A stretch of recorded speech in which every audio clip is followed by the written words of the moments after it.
1 John 3:12. It says, not of Cain, who was of that wicked one, and slew his half-brother. Here the word of in Greek is in the Strong's Concordance. It means a son of or offspring. And you compare this with other translations, the New Testament and modern English.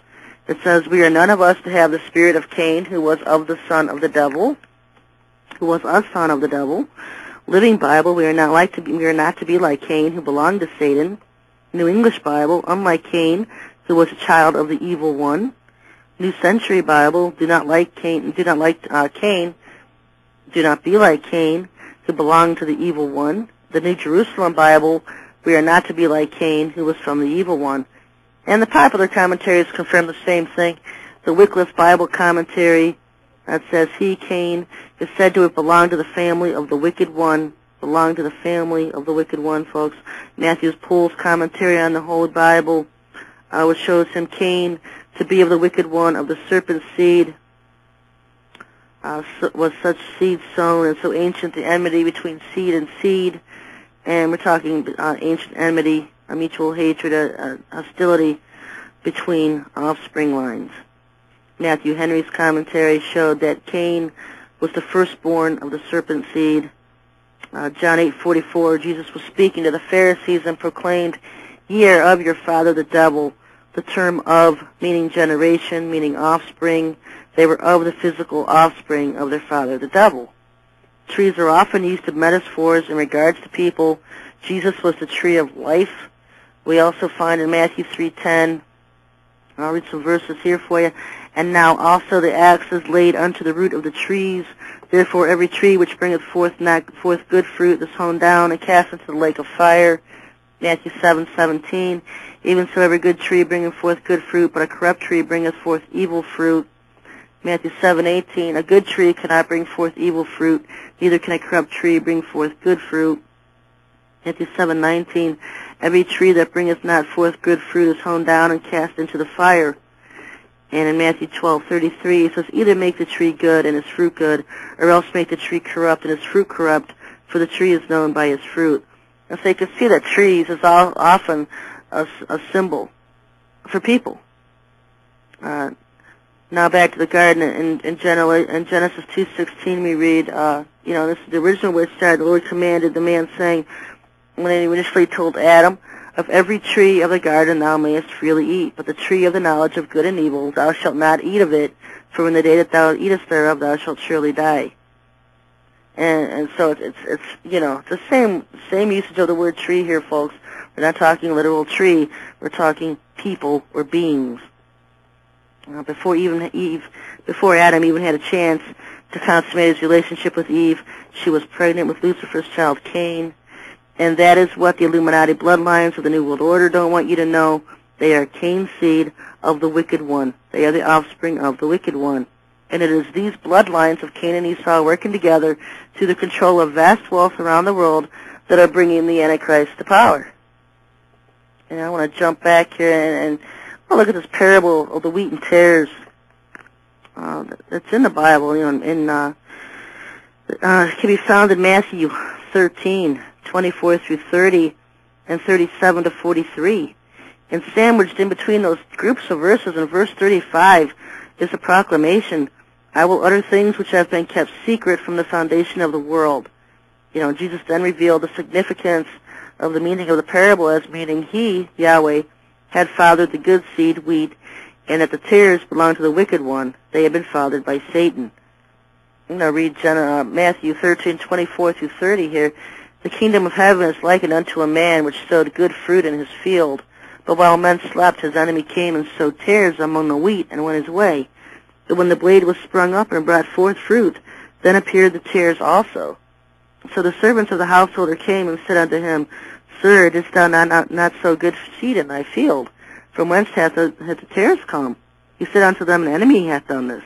The servants said unto him, Wilt thou then do that we go and gather them up? But he said, Nay, lest while ye gather up the tares, ye root up also the wheat with them, that both grow together until the harvest.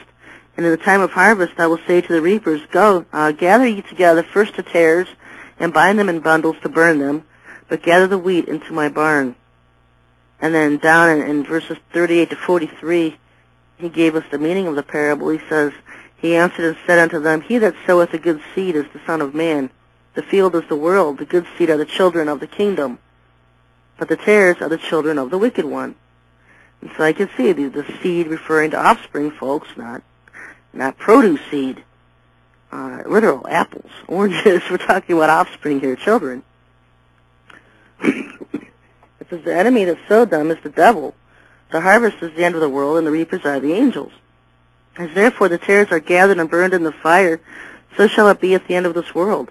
The Son of Man shall send forth his angels, and they shall gather out of his kingdom all things that offend, and them which do iniquity, and shall cast them into a furnace of fire. There shall be wailing and gnashing of teeth. Then shall the righteous shine forth as the sun in the kingdom of their Father. Who hath ears to hear, let them hear.